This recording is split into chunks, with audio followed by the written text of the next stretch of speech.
Warning, this episode contains adult language, mature situation, adult film stars with the ability to grow gigantic, sci-fi kaiju action, abusive significant others, prophetic websites, references to other Hiroya Oku manga series, and tons of boobs. Remember to like, share, and subscribe. Listener discretion is advised. Episode 432, Gigant. Hello and welcome to another episode of the Spiraken Manga Review. I'm your host Zan, saying konnichiwa, aloha, buongiorno, and what's up? Hope all of you are doing good out there in internet land, because I am doing pretty good. I'm really excited, and I'm ready to talk about some really good manga. But if you're joining us for the first time, welcome. Spiraken, or some podcasts and reviews about connecting the answer narrative, is a podcast where we talk about fun, geeky topics. We tell you the pros and cons about it. Since this is the manga review, obviously we talk about manga. I tell you how the art style is, the overarching plot, the characters, and most importantly, if it's worth investing your time in or not. You have to agree with anything that I and my co-host say. We try to be educational, enlightening, exciting, and most importantly, entertaining. You can check out any of our earlier episodes at www.spiraken.com. We're also on Facebook, Instagram, Spotify, YouTube, Stitcher, Twitter, and various other social media sites. Just type in SPIRAKN in a search engine. I guarantee you'll find us one way or the other. Also, remember, you can check out our videos on YouTube to do some reactions. And if you enjoy what you hear, support our Patreon to help us create more fun content for you to enjoy. I believe that's everything. Oh, wait. If you want to comment or concern, you can email me personally at Zan, that's Xan, at Spiraken.com, or you could tweet me at Spiraken. So, anyway, I guess that's all the rambling. So let's actually get to it, because I'm actually excited to talk about the manga for today. And I hope all of you have been doing good, because if you remember from that last episode, I spun that only, the Wheel of Manga. And it dictated unto me that I'd be reviewing a manga that was written by Hiroya Oku and published by Shogakukan. It's brought over here by Seven Seas Entertainment. It is a Seinen series that originally ran from 2017 to present. There are 9 volumes, and the manga is known simply as Gigant. So, this manga is one of those weird sci-fi ones, which, if you've ever read any of Hiroya Oku's stuff, it is exploitive, it's violent, and it's kind of oppressive and strange. For those of you who don't remember, Hiroya Oku wrote the story Gantz, and also Inuyashiki. So super violent, and there's tons of references to the series itself.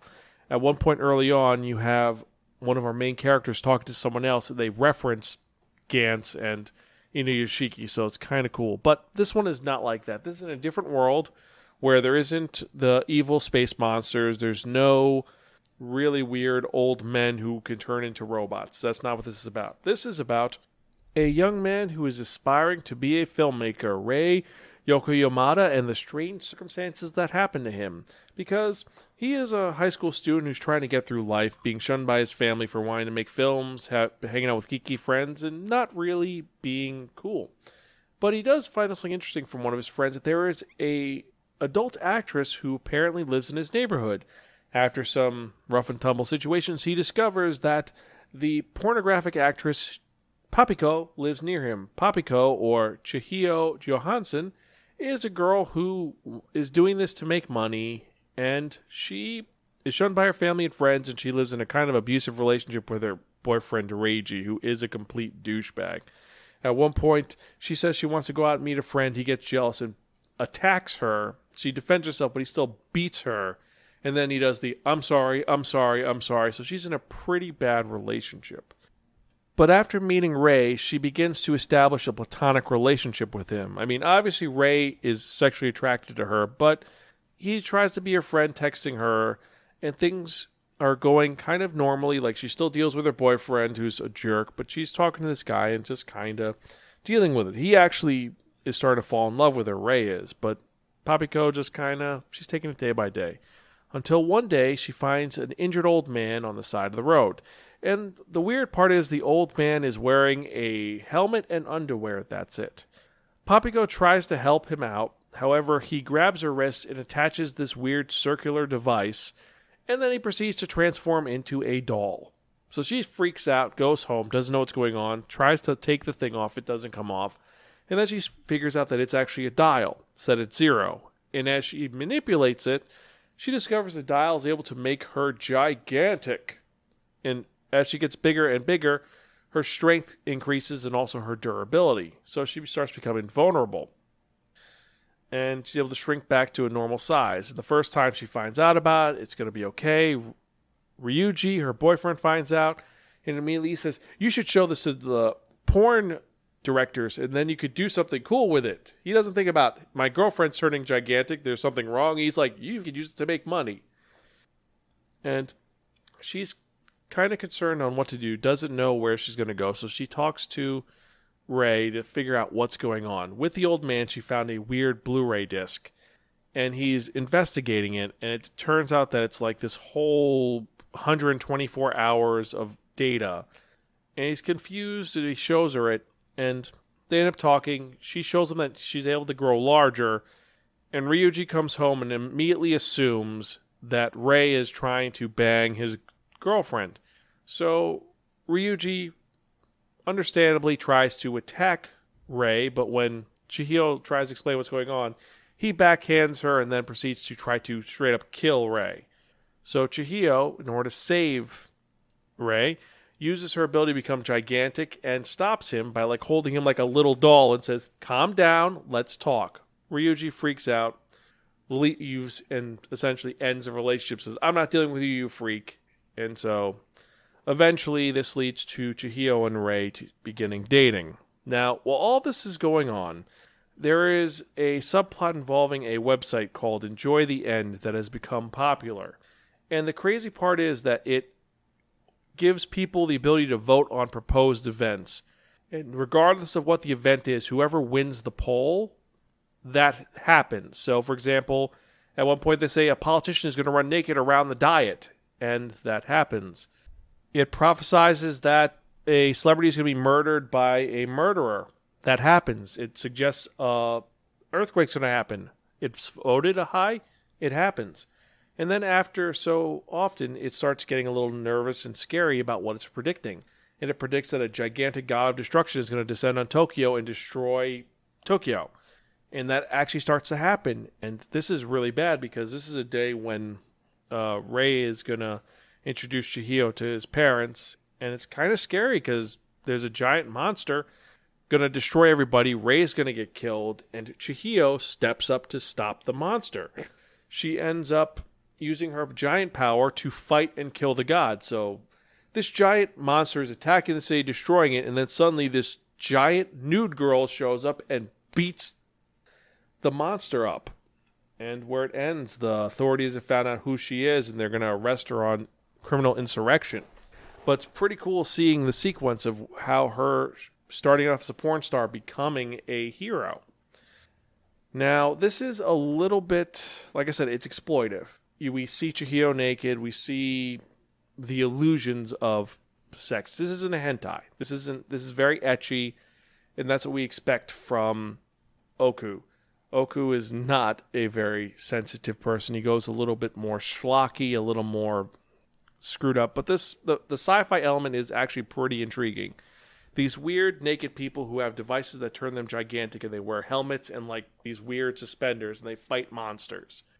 The other element is, it's kind of engaging, but I'm going to be honest, I was getting very bored by it. I love the element of the Enjoy the End website and how this is going to have something to do with it. Is it aliens? Is it robots? What is the deal? We don't really know, but it does get you hooked, but not enough. This feels too exploity. It feels too screwed up. I mean, yeah, it's if you're into just checking out a naked girl fighting monsters like Keiko Kamen, that's your thing. But this doesn't feel like that. It's hard to explain and describe because it just didn't feel right. Like Gantz, yes, there's naked people. Yes, there's all these weird elements, but the plot made sense and it flowed really well. It went from main characters get killed, they're brought into the room with Gantz, and Gantz says, you have to kill aliens or else you're going to die. You can't leave the space or your head's going to explode. There were elements and there were rules and it was established very easily. The concept of the giant Papiko or Chihiro doesn't happen until way later in the manga. It takes a while to get to this point. It's not like Gantz, it's not like Inuyashiki where the setup of he finds out he has cancer, his family hates him, he gets hit with a meteorite, and then he gets the superpowers. That's pretty quick. this takes a while to get going. And while it is fascinating to see the dual protagonists and how each one's interacting slightly, like Rei investigating the situation and dealing with the website while Chihiro gets the device, is manipulating it, and then her boyfriend's just abusing her. There's some good elements to it, but just this one does not feel his best work. It feels phoned in. It feels like there's an experiment for him to just draw a naked girl and do stuff. I don't know. I expect better from Hiroya. Now, besides the plot and the elements which didn't work, the ones that did work is I do like the fact that it's a device, it's not a MacGuffin. I like that there are limitations to it, like the fact that she gets bigger, that's it. It's not like her clothes get bigger, it's just limited to herself. I do like that the weird website, something's going on with it, and that is intriguing. The thing with the old man who turns into a doll hasn't resolved yet, but probably will be later. But overall, the story, meh. Art style is his art style, which is amazing. Hiroya Oku is an amazing artist, and I will not deny that. The fact this was released in English is very intriguing. The fact it's released by 7 Seas was shocking, but it was a nice touch. And the quality of the manga itself is not bad. The cover of the first volume is just Chihiro in a Uniqlo, a parody of Uniqlo shirt. And allegedly, for the actual manga itself, what the magazine was released was Big Comic Superior, the first volume. They actually got a female Japanese adult star to wear the Gigant logo on her shirt and a pink wig, essentially cosplaying as Papiko.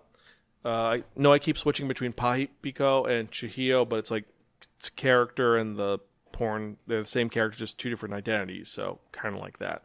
However, it's an interesting element, but I don't think it's worth it. I mean, there are some future elements looking further into the manga that seem to intrigue me, like the fact that she does face repercussions for dating a high school student, the fact that she loses endorsements and they have to put the relationship on hold, and the world is still being ravaged by this website and by monsters that keep showing up.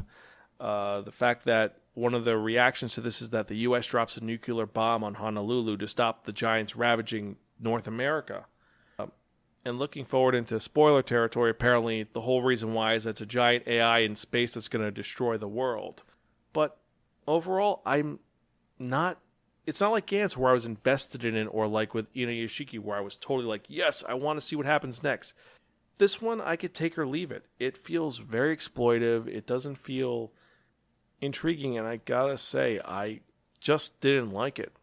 And despite that reason, the art is great, and the production quality is excellent, and there are some good elements. So for that reason, I'm going to have to give this a Give Your Crazy Aunt Muriel. It's okay, but forgettable. In the end, I'm not going to think about this anymore. It wasn't one where I didn't know what happened next. I just didn't care. It didn't give me a reason to be intrigued by it. Rei, as a character, yeah, he wants to be a filmmaker. Yes, he's getting this relationship with Papiko. Yes, he has some good elements to it compared to Ryuji, but I just didn't feel for him. I had no empathy or intrigue for him. The main character is Chihiro, and that's fine, but I feel like if you were going to just have her as the main character, you should not have introduced Rei immediately. He should have been introduced later, and it just feels very wish fulfillment. Despite that, I do like the nods to the other Oko series. I enjoy the designs. I like that there are little elements that do fit in this, but it's not enough to save it. It's meh. However, I could be wrong. If you enjoy this and you feel I've missed something, feel free to email me at Xan, that's Xan, at Spiraken.com, and let me know what I missed in this. Feel free to tell me your thoughts, or just let me know what you felt about it.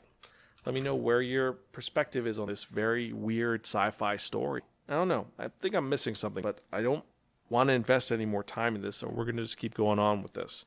Anyway, thank you guys for listening to this podcast. I wouldn't do this without you guys. I love doing this. I'm going to be doing as long as I can. I've been doing this since 2008, and I'm going to keep going until I'm an old manga reader, because I love manga. I love recommending it to you guys, and I love checking out the ones to see if they're worth reading or not. But remember, you can check out any of our earlier episodes, www.spiraken.com. We're also on Facebook, Instagram, Spotify, YouTube, and various other social media sites. On YouTube, we're going to be releasing some TV reviews and some manga reviews and some movie reviews, including for Shang-Chi, What If, and some really cool things for our Patreon subscribers. Thank you all society members. Check out the Patreon because we're releasing some videos for What If, where it's going to be Greta and I talking about episode 4 of the TV show and our thoughts about it.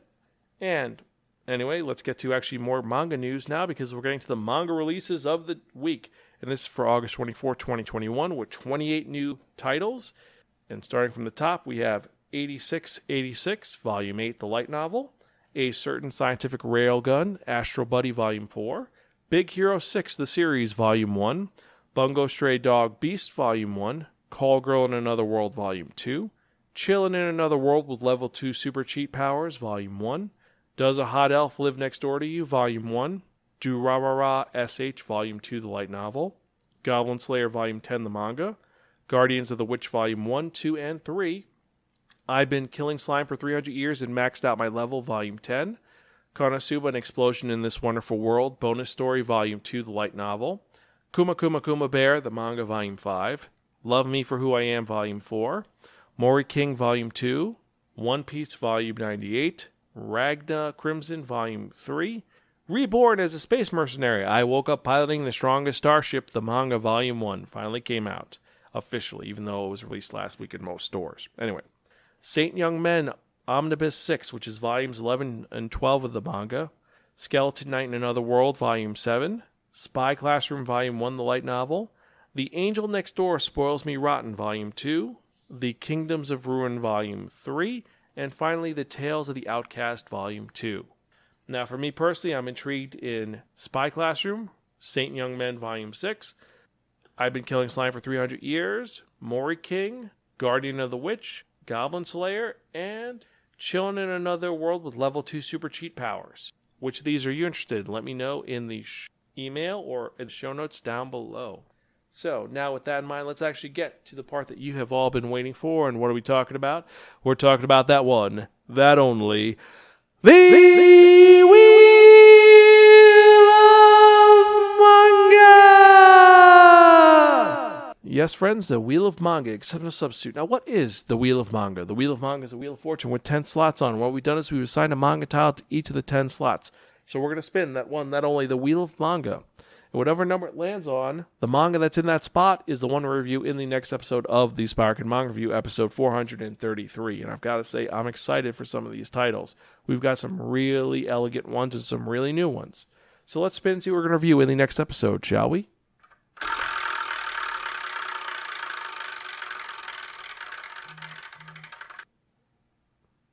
Number 7. So, in the next episode, we're reviewing a manga about an office lady who ends up getting a job as an assassin. We're talking about Happy Kaneko's Killer Life. This one is a manga that's in color and has been released over here. Is it going to be good? Is it bad? Well, we're going to have to wait and find out. Also, remember that tomorrow we have our manga news segment. So, if you want to hear the latest manga news, check it out at www.spiraken.com. Like and subscribe the podcast, support our Patreon, and as usual, I am your host, Zan. I am Gonzville. I'll catch you guys next time, and keep reading manga. See you later.